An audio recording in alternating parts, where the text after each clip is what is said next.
Thomas, just to kind of round up the commentary, you are a believer in crypto?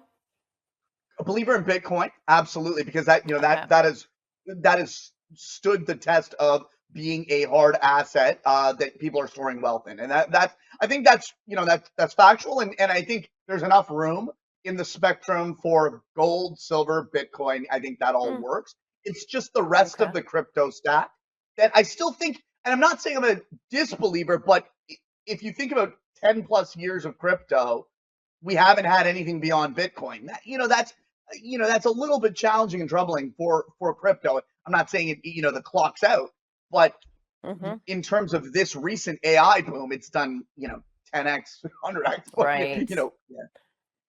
So let's talk a little bit about the AI boom and the innovation and disruption that you're seeing at play, and also perhaps the ability to increase productivity. This is a theme many people over the past number of weeks, couple months, have said that it has overperformed, and therefore you're seeing a lot of the stocks that have exposure pull back quite significantly. So put this into perspective for us. Yeah, so I think in terms of, I think I think a lot of commentators are saying, the stocks themselves are overvalued relative to the fundamental growth prospect. I still don't think we fully unpacked what can happen with respect to AI. We're seeing AI hit every part of the spectrum. Just from I was looking at there. I can't even you know contemplate how many different areas that's touching. Right? It's from video, and we've all seen the videos. You go from Will Smith eating a sloppy spaghetti to where we are now. It's like feature length films, right? That itself is incredible. And Tyler Perry, I think, he was going to build a $1 billion+ Hollywood studio, and he saw the tech. He's like, I'm not doing that, right? And I think that alone just tells you, okay, that's well, and they'll say, well, that's limited to But movies and stuff. explain Well, I why, think just for our wait, but Thomas, just for our new viewers, explain why. Like what's actually happened in terms of why they don't need to do that anymore.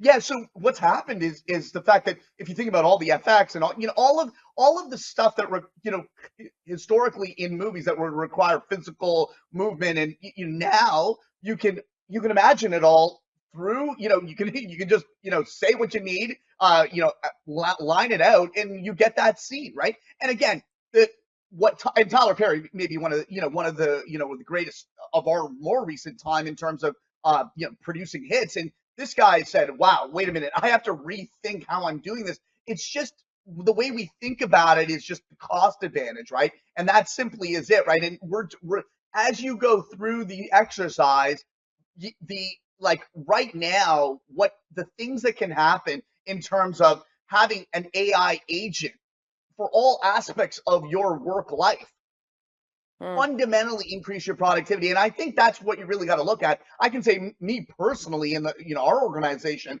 it's easily 20%. And I've talked to other people, it's easily 20%. And that, like, I can't think 20% of of what? any, no, 20% of 20% of what my you're. productivity, increase in my functional productivity, right? Oh. No question, 20%.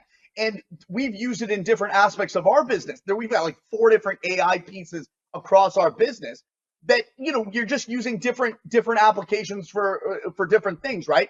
And what I'm saying is that we haven't seen that level of productivity boost in 20 plus years since Windows first Right. dropped, right. So if you think, like, I think if we put it very simply, right, the when the iPhone came out, that was an incredible leap. And I think when you Warren Buffett buying Apple, etc. But if you look at fundamentally what the iPhone gave you, if you think about the productivity boost, and I was like a heavy BlackBerry, like Crackberry, like we all were, right. That was. Yeah. But in terms of, like, but I was bemoaning, and as were many on Bay Street, Wall Street, we were bemoaning going from the BlackBerry to the iPhone because we didn't really see the enhancement. It was only through like web searches, etc. But I wouldn't say that was a massive productivity boost right at the front end. Now I think we can see, what it's done on a productivity basis. We're seeing this productivity boost right on the front end, and it's like these applications are prolific across the board. Mm-hmm. Mm-hmm. So when we sit back, and I know we've talked a little bit about having a barbell approach, but Is your almost biggest investment theme right now AI and the players within it? Absolutely, yeah. So right now, AI is the biggest chunk of our total disruption at a reasonable price portfolio. It makes up just over 65% of the portfolio. Okay, we're going to take a quick break and we're going to delve into some of those names when we come back.